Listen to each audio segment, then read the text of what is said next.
حضور نبی پاک صلی اللہ علیہ وآلہ وسلم اپنے اصحاب سے بہت شفقت فرماتے، انہیں اپنی دعاؤں سے نوازتے۔ ایک موقع پہ حضرت ابو زید انصاری رضی اللہ تعالیٰ عنہ کے سر پر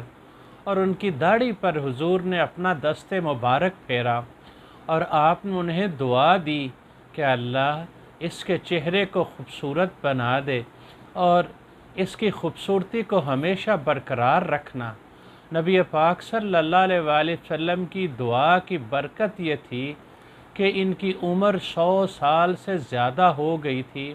لیکن ان کے سر کے بال اور ان کی داڑھی کے اکثر بال سوائے چند بالوں کے وہ سارے سیاہ تھے،